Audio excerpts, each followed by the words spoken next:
നമസ്കാരം.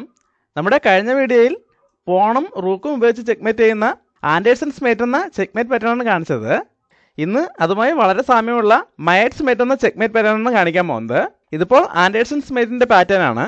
ഇവിടെ ഇപ്പോൾ പോൺ ഉപയോഗിച്ച് H8 സ്കോർ കൺട്രോൾ ചെയ്യുന്നുണ്ട്. ഇനി റൂക്ക് ഉപയോഗിച്ച് ചെക്ക് കൊടുക്കുമ്പോൾ ചെക്ക്മേറ്റ് ആവും. ഇവിടെ ഇപ്പോൾ റൂക്കിന് ഒരു പോണിൻ്റെ സപ്പോർട്ടുണ്ട്.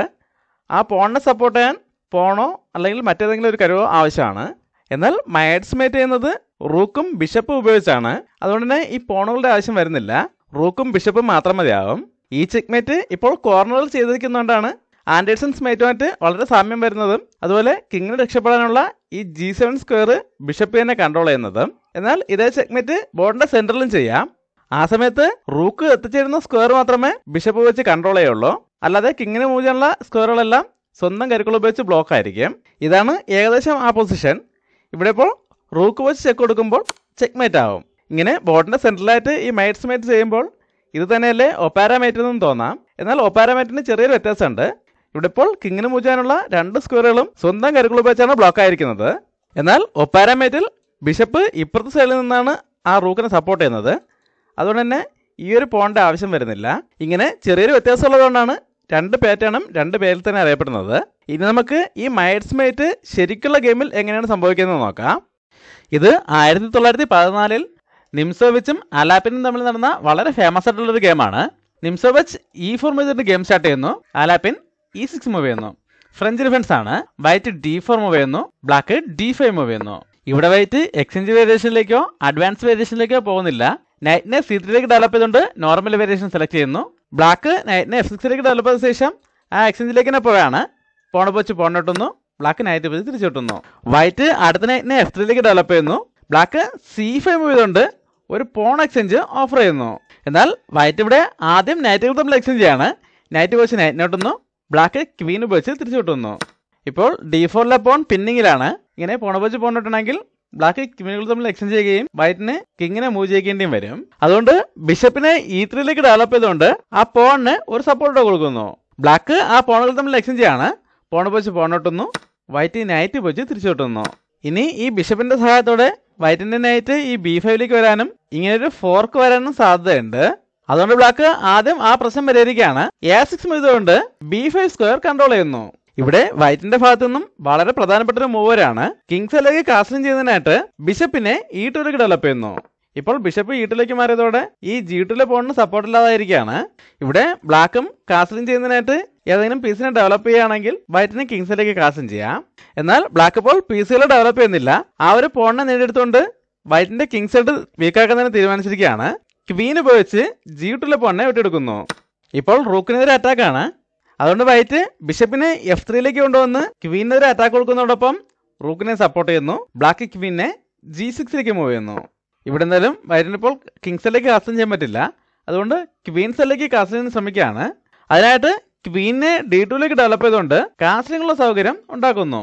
എന്നാൽ ബ്ലാക്ക് ഇപ്പോഴും വൈറ്റിനെ കാസ്റ്റിംഗ് ചെയ്യുന്നതെന്ന് തടയാൻ ശ്രമിക്കുകയാണ്. അതിനായിട്ട് E5 മൂവ് ചെയ്തുകൊണ്ട് നൈറ്റിനെതിരെ അറ്റാക്ക് കൊടുക്കുന്നു.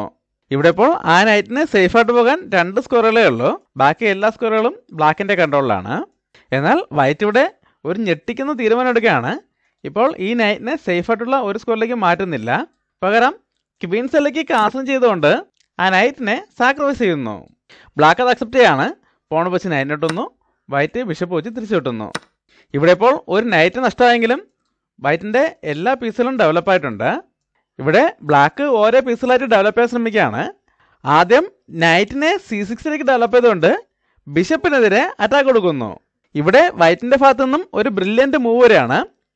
ഈ വീഡിയോ ഒന്ന് പോസ്റ്റ് ചെയ്ത ശേഷം വൈറ്റിന്റെ അടുത്ത മൂവ് എന്താണെന്ന് കണ്ടുപിടിക്കാൻ ശ്രമിക്കുക. ഇവിടെ ഇപ്പോൾ റൂക്ക് വെച്ച് ചെക്ക് കൊടുക്കുകയാണെങ്കിൽ ബ്ലാക്കിനെ ബിഷപ്പിനെ ഡെവലപ്പ് ചെയ്തുകൊണ്ട് തന്നെ ആ ചെക്ക് ബ്ലോക്ക് ചെയ്യാൻ കഴിയും. അല്ലാതെ ആ നൈറ്റിനെട്ട് എടുത്തുകൊണ്ട് ചെക്ക് കൊടുത്താലും ക്വീൻ വെച്ച് ആ ചെക്ക് വെട്ടിമാറ്റാൻ കഴിയും. അതുകൊണ്ട് വൈറ്റ് ഇപ്പോൾ ഈ രണ്ട് മൂവും ചെയ്യുന്നില്ല. പകരം ബിഷപ്പിനെ F6ലേക്ക് മൂവ് ചെയ്തുകൊണ്ട് ആ ബിഷപ്പിനെ സാക്രിഫൈസ് ചെയ്യുന്നു. ഇപ്പോൾ ആ ബിഷപ്പിനും D8 സ്ക്വയറിലേക്ക് കൺട്രോൾ ഉള്ളതുകൊണ്ട് ഇവിടെ വളരെ വേഗത്തിൽ ഒരു ചെക്ക്മേറ്റിന് സാധ്യതയുണ്ട്. അതുകൊണ്ട് ബ്ലാക്ക് ആ സാക്രിഫൈസ് അക്സെപ്റ്റ് ചെയ്യാണ്. ക്വീൻ വെച്ച് ബിഷപ്പിനെ എടുത്തുകൊണ്ട് D8 സ്ക്വയറിലേക്ക് ഒരു കൺട്രോളർ കൊണ്ടുവരുന്നു. ഇവിടെ വൈറ്റിന് അടുത്ത 3 മൂവിൽ വിജയിക്കാൻ കഴിയും. ഈ വീഡിയോ ഒന്ന് പോസ്റ്റ് ചെയ്ത ശേഷം ആ 3 മൂവുകൾ ഏതൊക്കെയാണെന്ന് കണ്ടുപിടിക്കാൻ ശ്രമിക്കുക. ആദ്യം ബിഷപ്പ് വെച്ച് നൈറ്റിനെ എടുത്തുകൊണ്ട് ചെക്ക് കൊടുക്കാം. ഇപ്പം എന്തായാലും ക്വീൻ വെച്ച് ബിഷപ്പിനെ എടുക്കുന്നത് നല്ല മൂവല്ല. അങ്ങനെ എടുക്കുകയാണെങ്കിൽ ക്വീൻ വെച്ച് ഈ D8 കൊണ്ടുവരുന്ന കൺട്രോൾ നഷ്ടപ്പെടും. ആ സമയത്ത് ക്വീൻ D8 ഒന്ന് ചെക്ക് വരുമ്പോൾ ചെക്ക് മേറ്റ് ആവും. അല്ലാതെ പോൺ വെച്ചാണ് ബിഷപ്പിനെ എടുത്താലും റൂക്ക് E1 ഒന്ന് ചെക്ക് വരും. ഇവിടെ ഇപ്പോൾ കിങ്ങിന് മൂവ് ചെയ്യാൻ പറ്റില്ല.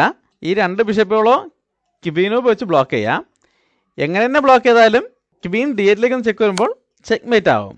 ഇങ്ങനെ വളരെ വേഗത്തിൽ വിജയിക്കാനുള്ള ഓപ്ഷൻ ഉണ്ടായിരുന്നെങ്കിലും അദ്ദേഹം ഈ ഓപ്ഷൻ തിരഞ്ഞെടുക്കുന്നില്ല.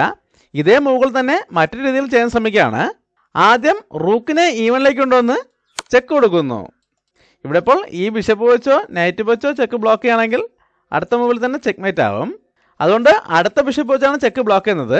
ബിഷപ്പിനെ E7 ഡെവലപ്പ് ചെയ്തുകൊണ്ട് ചെക്ക് ബ്ലോക്ക് ചെയ്യുന്നു. അതിനുശേഷം നമ്മൾ നേരത്തെ കണ്ട മൂവ് വരെയാണ്. ബിഷപ്പ് വെച്ച് നൈറ്റിനെ എടുത്തുകൊണ്ട് വീണ്ടും ചെക്ക് കൊടുക്കുന്നു. ഇപ്പോൾ ഇവിടെ ഉണ്ടായിരുന്ന നൈറ്റ് നഷ്ടപ്പെട്ടതോടെ D8 കൊണ്ടുവരുന്ന കൺട്രോൾ നഷ്ടപ്പെട്ടിരിക്കുകയാണ്. അതുകൊണ്ട് തന്നെ ഇപ്പോൾ പോൺ വെച്ച് ബിഷപ്പിനെ വെട്ടാൻ പറ്റില്ല. അങ്ങനെ വെട്ടുകയാണെങ്കിൽ ക്വീൻ D8 ഒന്ന് ചെക്ക് വരുമ്പോൾ ചെക്ക് മേറ്റ് ആവും. ആ ബിഷപ്പ് പിന്നിങ് ഇല്ലാതെ കാരണം ബിഷപ്പ് വെച്ച് വെട്ടാനും പറ്റില്ല. അതുകൊണ്ട് ബ്ലാക്ക് ഇവിടെ ഈ ബിഷപ്പിൻ്റെ പിൻ ഒഴിവാക്കാൻ ശ്രമിക്കുകയാണ്. അതിനായിട്ട് കിങ്ങിനെ F8 മൂവ് ചെയ്യുന്നു. ഈ സമയത്ത് വൈറ്റിൻ്റെ ഭാഗത്തു നിന്നും വീണ്ടും ഒരു മികച്ച മൂവ് വരെയാണ്. ആ മൂവ് എല്ലാവർക്കും ഇപ്പോൾ തന്നെ മനസ്സിലായി കാണും. അതുകൊണ്ട് തന്നെ വീഡിയോ പോസ് ചെയ്യാൻ പറയുന്നില്ല. ക്വീനെ D8 കൊണ്ടൊന്ന് ചെക്ക് കൊടുത്തുകൊണ്ട് ക്വീനെ കൂടെ സാക്രിഫൈസ് ചെയ്യുന്നു. ഇപ്പോഴും അത് അക്സെപ്റ്റ് ചെയ്ത വേറെ വഴിയില്ല. അതുകൊണ്ട് ബിഷപ്പ് വെച്ച് ആ ക്വീനെ എടുക്കേണ്ടി വരുന്നു. ഈ സമയത്ത് റൂക്ക് E8 ഒന്ന് ചെക്ക് എടുത്തുകൊണ്ട് ചെക്ക് മേറ്റ് ചെയ്യുന്നു. ഇത് നമ്മൾ വീഡിയോയുടെ ആദ്യം സൂചിപ്പിച്ച മയറ്റ്സ് മേറ്റ് ആണ്. റൂക്കും ബിഷപ്പും ഉപയോഗിച്ചിട്ടുണ്ടാണ് ബോർഡിൻ്റെ സെൻറ്ററിലായിട്ട് വൈറ്റ് ഈ ചെക്ക് മേറ്റ് ചെയ്തിരിക്കുന്നത്. ഈ പാറ്റേൺ വളരെ വ്യക്തമായി അറിയുന്നതുകൊണ്ടാണ് അദ്ദേഹത്തിന് ഇത്തരത്തിലുള്ള സാക്രിഫൈസുകൾ ചെയ്യാനും ഈ ഗെയിം വിജയിക്കാനും സാധിച്ചത്.